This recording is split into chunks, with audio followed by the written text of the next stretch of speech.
शासन प्रभावक शतक सिंह, शतक वीर, सुविशाल गच्छाधिपति पूज्यपाद आचार्य देवेश श्री दौलत सागर सुरीश्वर जी महाराजा के जन्म शताब्दी महोत्सव के उपलक्ष्य में श्रवण कीजिए विराग क्रांति वाणी का हृदय भेदी धारदार प्रवचन। जिन शासन जिंदाबाद। क्रांतिकारी प्रवचनकार श्री शत्रुंजय महातीर्थ सेवक, कत्ल खानों के जाहिर विरोधक, लाखों पशुओं के रक्षक, मिशन हिंसा मुक्त पालिताना के मार्गदर्शक, श्वेतांबर मूर्ति पूजक तपोगच्छीय सुविशाल सागर समुदाय के गौरव, पूज्य पन्यास प्रवर श्री विराग सागर जी महाराज। जय गिरिराज आदिनाथ। इस दुनिया में 4 प्रकार के लोग होते हैं, सुख और दुख। ये 2 शब्द हमने आज तक हजारों लाखों बार सुन लिया है। या तो लोग सुखी होते हैं या लोग दुखी होते हैं। तो 4 कैटेगरी के जो लोग हैं उसमें दुखी को देखकर दुखी होने वाले भी लोग हैं। दुनिया में बहुत सारे लोग दुखी और उन दुखियों को देखकर खुद भी दुखी बनते हैं। दुखी को देखकर दुखी। नंबर 2, सुखी को देखकर सुखी होने वाले भी इस दुनिया में आपको लोग मिलेंगे। किसी का सुख देखकर वो भी खुश होते हैं। तो पहले है दुखी को देखकर, बोलो दुखी को देखकर दुखी। नंबर 2, सुखी को देखकर सुखी। तीसरे नंबर के जो लोग हैं इस दुनिया के अंदर वो है सुखी को देखकर दुखी बनते हैं। किसी का सुख हजम नहीं होता है और जेलसी, ईर्ष्या के कारण, और वो सुखी को देखकर दुखी बनते हैं। ये कैसे आगे बढ़ गया। और नंबर 4, दुखी को देखकर सुखी बनते हैं। कोई अगर दुखी है, कोई दर्द में है, कोई पीड़ा भुगत रहा है और वो देखकर आप बड़ी खुशी होती है, बराबर बराबर उसको ऐसे ही होना चाहिए था, क्या समझते हैं अपने आप को। तो ये जो मनोवृत्ति है, ये जो मन के विचार है, ये 4 प्रकार के जो विचार है, इसमें कहते हैं कि जो दुखी को देखकर दुखी बनता है और वो सर्वोत्तम है, उसे सर्वोत्तम पुरुष, सर्वोत्तम इंसान कहा जाता है। दुखी को देखकर दुखी, बराबर। नंबर 2, जो सुखी को देखकर सुखी बनता है वो उत्तम है, उत्तम। नंबर 3, जो सुखी को देखकर दुखी बनता है वो कैसा है, तो कि वो अधम है, अधम, बराबर। और जो दुखी को देखकर सुखी बनता है वो अधमा अधम है, उसके जैसा नीच कमीना कोई नहीं। और इसीलिए 4 में अपने आप से सवाल पूछना है कि मैं कौन से कैटेगरी में आता हूं। मैं सर्वश्रेष्ठ में हूं, मैं उत्तम में हूं, मैं अधम में हूं या अधमा अधम में हूं। इन 4 में मेरा नंबर कहां।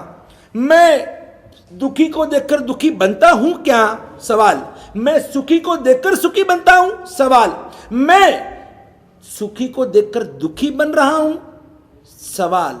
मैं दुखी को देखकर सुखी बन रहा हूं। कौन हूं मैं, कहां हूं मैं। अपने आप से सवाल तो पूछो। हमारे जितने भी महापुरुष हो गए, महापुरुष की बात तो जान दो, आप इलेक्शन की बात करते हो। इलेक्शन में आप किसको वोट देते, मुझे बताइए। इलेक्शन जब होता है ना, तब आप किसको वोट देते हैं।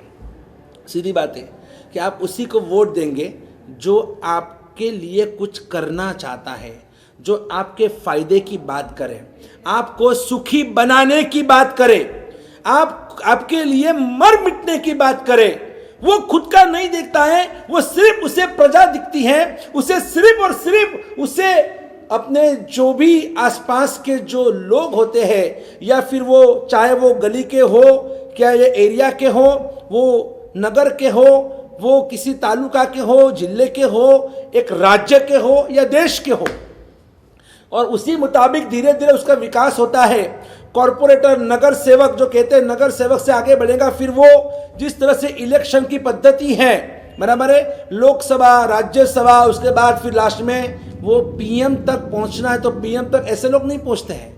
पीएम तक पहुंचने के लिए लोग देखते सोचते हैं कि क्या हम राहुल गांधी जी को वोट दें, या फिर हम अरविंद केजरीवाल को दे, या फिर हम नरेंद्र मोदी जी को दे, या मायावती जी को दे।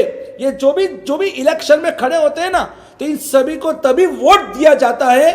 पब्लिक भी सोचती है कि नहीं, जो सच में कुछ कर रहा है हमारे लिए, हमारे फायदे के लिए, जो हमारे दुख से दुखी बन रहा है और हमारे सुख से सुखी बन रहा है, जो कभी भी नहीं चाहता है कि मेरी प्रजा दुखी बने, मेरी प्रजा अशिक्षित रहे, मेरी प्रजा गरीब रहे, मेरी प्रजा को तकलीफ हो, और वो ऐसे लोग ही आगे बढ़ते हैं और उन्हीं को सैल्यूट किया जाता है और उन्हीं को याद रखा जाता है। तो इसीलिए तो हमारे जगड़ू शाह को देखो आप, हमारे जगड़ू शाह जी ने, कच्छ के जगड़ू शाह 3 साल तक गुजरात में जब अकाल पड़ा था, और उस समय के गुजरात के महाराजा, वो जो उस समय के जो राजा थे, और वो भी परेशान हो गए तो कि ये संकट से हम कैसे बाहर निकलेंगे। और किसी ने कहा कि वो कच्छ में एक जगड़ू शाह करके एक जैन वानिया, एक जैन बनिया रहता है। सच में यार, उनको आप देखो, वो इतने ज़बरदस्त उदार दिल है। एक बार राजा को कहा कि आप उनसे संपर्क कीजिएगा, उनमें वो ताकत है कि गुजरात का वो दारिद्र्य, गुजरात की जो दुखी प्रजा है उसका दुख दूर करेंगे वो। और जब जगड़ू शाह को पता चला कि ऐसी स्थिति हो चुकी है, तो जगड़ू शाह ने पूरे गुजरात को उन्होंने खाना खिलाया, और वो भी 1 दिन के लिए नहीं, 1 महीने के लिए नहीं, 1 साल के लिए नहीं, पूरे 3 साल तक पूरे गुजरात को उन्होंने खाना खिलाया अकेले जगड़ू शाह ने। और मैं समझता हूं कि आज भी ऐसे जगड़ू शाह हमारे देश में मौजूद है कि जिन्होंने इतना पैसा कमाया है जिंदगी में, और अब उसका ये सही मायने में उसका उपयोग करने के लिए बस उन्हें सच्ची दिशा मिलनी चाहिए, और कर भी रहे हैं। ये अगर दाहिना हाथ करता है ना, तो इस बाएं हाथ को पता नहीं चलना चाहिए। ऐसे कहते हैं कि अगर राइट हैंड दान करता है तो लेफ्ट को पता नहीं चले, लेफ्ट हैंड दान करता है तो राइट को पता नहीं चलना चाहिए। ये उदारता, ऐसे जगड़ू शाह थे हमारे, ऐसे भामा शाह थे हमारे कि नहीं, राज्य के लिए जरूरत है, इस राष्ट्र के नवनिर्माण के लिए, सैन्य बनाने के लिए, शस्त्र सरंजाम खरीदने के लिए, राष्ट्र की सुरक्षा के लिए और प्रजा की रक्षा के लिए, मंदिर मूर्तियों की रक्षा के लिए, तो महाराणा प्रताप जी को भी, और वो अपनी संपत्ति लो, आपको जितना धन चाहिए मेरे पूरे भंडार आपको समर्पित है। और वो भामाशाह, वीर भामाशाह थे कि जिन्होंने पूरी दाल की गंगा बहाई, और तब जाकर महाराणा प्रताप जी ने वापिस एक नव सैन्य का नव निर्माण किया। और आज देखो महाराणा प्रताप जी को याद करते हैं, लेकिन उनके पीछे कौन था? उनके पीछे थे हमारे भामाशाह थे, बहुत जन थे, उसमें एक हमारे भामाशाह भी थे। आज भी हम याद करते हैं महाराणा झांसी की महारानी लक्ष्मीबाई को, लेकिन उनके पीछे ताकत किसकी थी?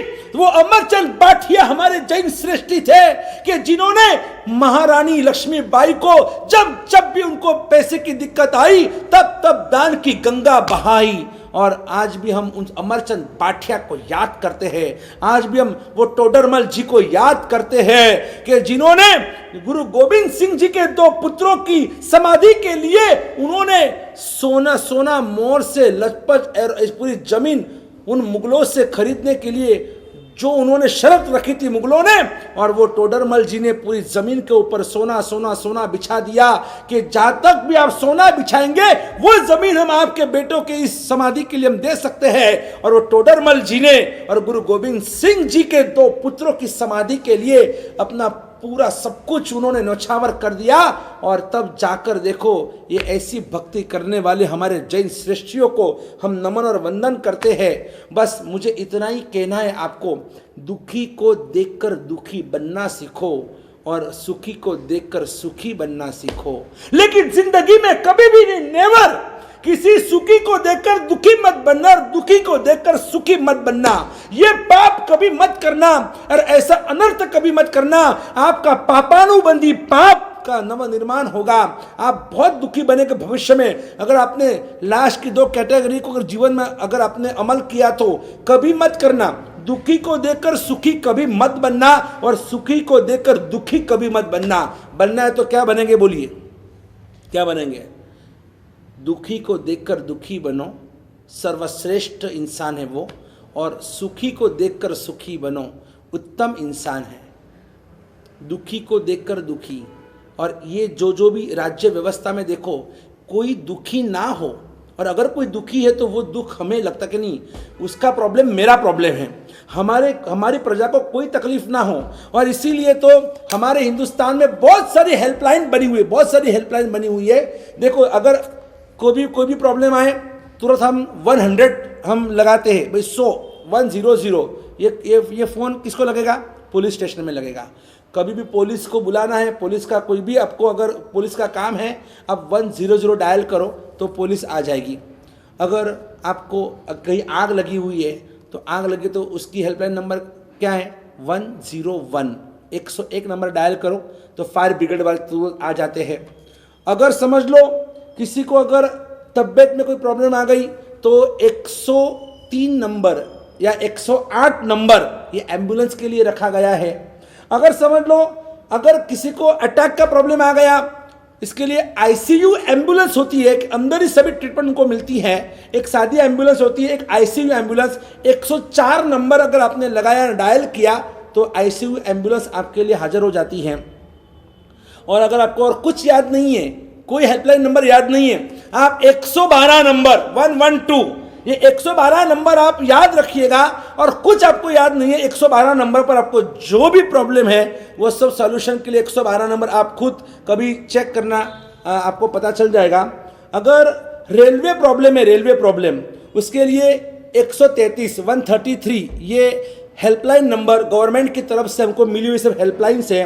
अगर कोई भी स्त्रियों के लिए कोई भी शोषण हो रहा है, अगर लेडीज़ के लिए ये बहुत सारे आजकल प्रॉब्लम चल रही है कि जिस तरह से ये बाकी लोग हमारे बहनों के ऊपर, माँ बहनों के ऊपर जुल्म कर रहे हैं, जिस तरह से हमारे देश में रेपिस्ट आगे बढ़ रहे हैं, और जिस तरह से हमारी माँ बहनों को अब तो दिन में भी बाहर निकलना कभी मुश्किल हो जाता है, ऐसी स्थिति के अंदर जो वुमेन हैरेसमेंट जो होती है, और उसके लिए 181 नंबर का हेल्पलाइन नंबर है। 181 नंबर का हेल्पलाइन नंबर आप याद रखना। और अगर छोटे बच्चों की तकलीफ है, छोटे बच्चों का चाइल्ड का शोषण जो होता है, बच्चों का शोषण जो होता है, चाइल्ड लेबर का प्रॉब्लम, या छोटे बच्चों के साथ जो गैर वर्तणूक होती है, उनके साथ भी, उनके शरीर के साथ जिस तरह से जो करने वाले क्या नहीं कर रहे, अभी आपको सब पता है, आप उसी दुनिया में रहते हो। चाइल्ड अब्यूजमेंट जिसको कहते हैं, तो उसके लिए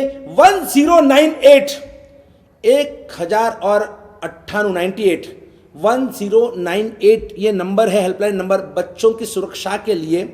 भ्रष्टाचार, एंटी करप्शन, भ्रष्टाचार का विरोध करना है। अगर कोई भ्रष्टाचार कर रहा है, आपसे रिश्वत मांग रहा है, और ऐसी स्थिति में अगर आप 1064 ये 1064 1064 ये नंबर अगर आप डायल करते हैं तो एंटी करप्शन ब्यूरो वाले आपको सहायता करेंगे। अगर कहीं ऐसी बड़ी दिक्कत, बड़ी समस्या आ गई है, कौमी हुल्लड़ फट निकला है, ऐसी स्थिति में इंडियन आर्मी का अगर कोई भी काम हो आपको, तो 1904 नंबर 1904 ये नंबर अगर आप डायल करते हैं तो इंडियन आर्मी की सहायता आपको मिल सकती है। और अगर किसी को ब्लड की ज़रूरत है तो 1910 बराबर 1910 1910 ये नंबर ब्लड बैंक के लिए है। अगर कोई भी प्रॉब्लम, कोई भी समस्या हो, तत्काल आपको इस नंबर पर डायल करो, आसपास में जो भी सुविधा होगी आपको प्राप्त हो जाएगी। ये बहुत सारी ऐसी हेल्पलाइन नंबर्स, और भी बहुत सारे नंबर्स आप गूगल में सर्च करो, यूट्यूब पे सर्च करो, आपको बहुत कुछ मिलेगा।